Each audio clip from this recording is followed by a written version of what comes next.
देश में राम के ही ऊपर हमने जीवन जिया है, इस देश में हमने राम के ही ऊपर कस्में खाई हैं, तो नैया हम सबकी पार हुई है। समस्त लोगों से मैं कहूँगी, राम के ऊपर नहीं तो क्या या इलाही अल्लाह करके हमारी स्कीमें चलेंगी। मैं उन सभी लोगों को कहना चाहती हूँ, राम हमारी भारत का आदर्श है, हमारा विश्वास है।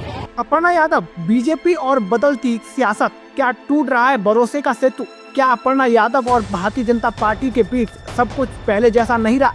क्या ये केवल कुछ बयानों की श्रृंखला है या फिर इसके पीछे कोई गहरी राजनीतिक बेचैनी छिपी है? क्या अपर्णा यादव अब भारतीय जनता पार्टी के भीतर खुद को सहज महसूस नहीं कर पा रही हैं? और क्या ये संकेत है कि आने वाले समय में उत्तर प्रदेश की राजनीति में एक बड़ा फेरबदल देखने को मिल सकता है? इन सवालों के बीते करीब 20 दिनों में उत्तर प्रदेश की राजनीति को एक बार फिर गरमा दिया है। अपर्णा यादव, जिनका नाम लंबे समय से किसी बड़े राजनीतिक विवाद या सुर्खियों में नहीं रहा, अचानक ऐसे मुद्दों पर खुलकर बोलती दिखाई दे रही हैं जिन पर आमतौर पर बीजेपी के मंत्री, विधायक और संगठन के बड़े नेता चुप्पी साधे रहते हैं। यही चुप्पी और अपर्णा यादव की मुखरता दोनों मिलकर ये सवाल खड़ा करती है कि आखिर चल क्या रहा है। दोस्तों, 20 दिन जिन्होंने बदल दी राजनीतिक तस्वीर। राजनीति में कभी कभी समय की अवधि छोटी होती है, लेकिन उसका प्रभाव बहुत बड़ा। अपर्णा यादव के मामले में भी पिछले लगभग 20 दिन ऐसे ही साबित हुए हैं।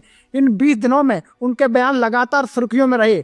वे उन मुद्दों पर बोली जिन पर पार्टी के भीतर असहजता साफ दिखती है, और सबसे अहम, उन्होंने उन विषयों को चुना जो सीधे तौर पर योगी आदित्यनाथ सरकार की कार्यशैली से जुड़े थे।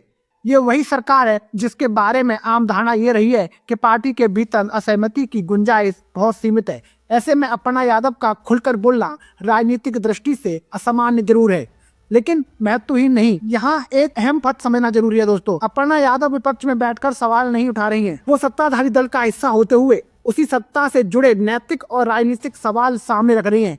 यही वजह है कि उनके बयानों को सामान्य राजनीतिक बयान नजरअंदाज नहीं किया जा सकता। उन्होंने जिन मुद्दों को उठाया, महिला सम्मान, नैतिक जिम्मेदारी, सत्ता की चुप्पी और चुनिंदा मामलों में कार्रवाई का अभाव, दोस्तों ये सभी ऐसे विषय हैं जिन पर बीजेपी अक्सर विपक्ष को घेरती रहती है। लेकिन जब वही सवाल पार्टी के भीतर से उठते हैं तो असहजता स्वाभाविक है। तो क्या ये सिर्फ नैतिकता है या असहजता का संकेत? ये तर्क दिया जा सकता है दोस्तों कि अपर्णा यादव केवल नैतिकता का परिचय दे रही हैं, लेकिन राजनीति में नैतिकता भी अक्सर संकेतों की भाषा में बोलती है। यही कोई नेता लगातार पार्टी लाइन से अलग स्वर में बोले, उन्हीं मुद्दों को चुने जिन पर पार्टी मौन है, और ऐसा बार बार करे तो इसे केवल सहयोग नहीं माना जा सकता। यही वजह है कि राजनीतिक गलियारों में ये चर्चा तेज हो गई है, क्या अपर्णा यादव अब बीजेपी के भीतर खुद को राजनीतिक रूप से असहज महसूस करने लगी है? दोस्तों, यादव परिवार, एकता और बीजेपी की रणनीति साफ है। उत्तर प्रदेश की राजनीति में यादव परिवार सिर्फ एक परिवार नहीं बल्कि एक राजनीतिक शक्ति केंद्र रहा है दोस्तों, जो आपने पहले देखा होगा मुलायम सिंह के राज में। बीते 1.5 दशक में इस परिवार की अंदरूनी खींचतान ने कई बार राजनीतिक समीकरण बदले। 2017 का विधानसभा चुनाव इसका सबसे बड़ा उदाहरण था, और उस वक्त समाजवादी पार्टी अंदरूनी संघर्ष से जूझ रही थी। चाचा और भतीजे की लड़ाई खुलकर सामने आई थी। कार्यकर्ता, वोटर और समर्थक बढ़ चुके थे। बीजेपी ने इस स्थिति का पूरा लाभ उठाया। ये कहकर के अतिशयोक्ति नहीं होगी, और अगर पारिवारिक संघर्ष नहीं होता तो 2017 का परिणाम कुछ और हो सकता था। दोस्तों, 2022 में साथ आए लेकिन पूरी तरह नहीं। 2022 में तस्वीर बदली। चाचा और भतीजे साथ आए, लेकिन संगठन और दिल दोनों स्तर पर एकता पूरी तरह मजबूत नहीं हो सकी। तो दोस्तों, बीजेपी ने इस कमजोरी को पहचाना और सत्ता बरकरार रखने में सफलता हासिल की। यही कारण है कि यादव परिवार की एकता बीजेपी के लिए हमेशा चिंता का विषय रही है।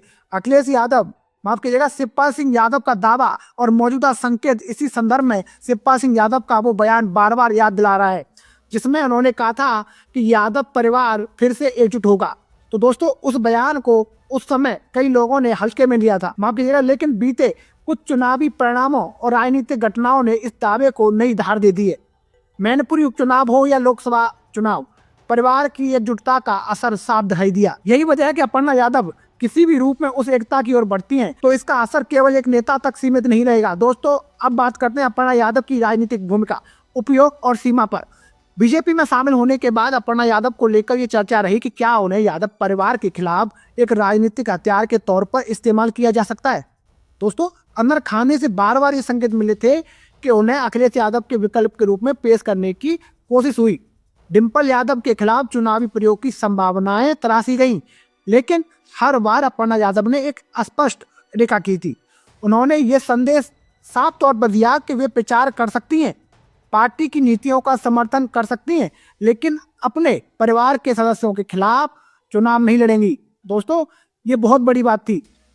अच्छा दोस्तों, ये रुख राजनीति में दुर्लभ होता है और इसी कारण उल्लेखनीय भी है। इसलिए नैतिकता बनाम सत्ता की राजनीति केंद्र में रही। यही नैतिकता रेखा अपर्णा यादव को बीजेपी के भीतर एक अलग पहचान देती है। लेकिन राजनीति में नैतिकता अक्सर सत्ता के रास्ते में बाधा थी। यही कारण है कि उन्हें लंबे समय तक कोई बड़ा संगठनात्मक पद नहीं मिला। यही भूमिका सीमित रखी गई। बाद में जब नाराजगी के संकेत सामने आए और पार्टी को ये आशंका हुई कि उनके जाने से यादव परिवार की एकता और मजबूत हो सकती है, तब उन्हें उत्तर प्रदेश महिला आयोग का उपाध्यक्ष बनाया गया। तो दोस्तों, ये नियुक्ति भी राजनीतिक संतुलन का हिस्सा मानी गई। अब हालिया बयान ये बेचैनी से क्यों बढ़ी दोस्तों अब हालिया बयान जो अपर्णा यादव ने दिया उससे बेचैनी आखिर क्यों बढ़ी है, चलिए ये बताते हैं आपको। दोस्तों, अपर्णा यादव खुलकर बोलने लगी। उन्होंने बयानों में कुछ समानताएं भी दिखी हैं। उन्होंने ऐसे मामलों पर प्रतिक्रिया दी जहां पार्टी की चुप्पी थी। उन्होंने नैतिकता और महिला सम्मान जैसे मुद्दों को केंद्र में रखा। उन्होंने सीधे कार्रवाई और माफी की बात कही।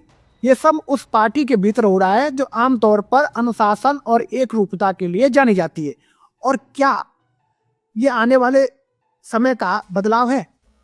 क्या ये उस आने वाले समय का संकेत है? राजनीति में हर बयान भविष्य की ओर इशारा करता है। अपर्णा यादव के हालिया रुख को 3 तरीकों से देखा जा सकता है दोस्तों।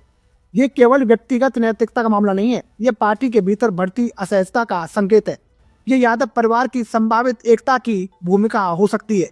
तो दोस्तों, तीनों ही संभावनाएं राजनीतिक रूप से महत्वपूर्ण है। 2027 की छाया उत्तर प्रदेश की राजनीति में 2027 अभी दूर है, लेकिन सियासी तैयारियां अभी से शुरू हो चुकी हैं। बीजेपी के भीतर अलग अलग गुटों की चर्चा, भविष्य की नेतृत्व संरचना को लेकर अनिश्चितता और सत्ता संतुलन की चिंता, इस सब के बीच अपर्णा यादव का रुख केवल व्यक्तिगत फैसला नहीं माना जा सकता। तो दोस्तों, सवाल खुले हैं, जवाब समय देगा। क्या अपर्णा यादव बीजेपी छोड़ेंगी? क्या वो समाजवादी पार्टी की ओर लौटेंगी?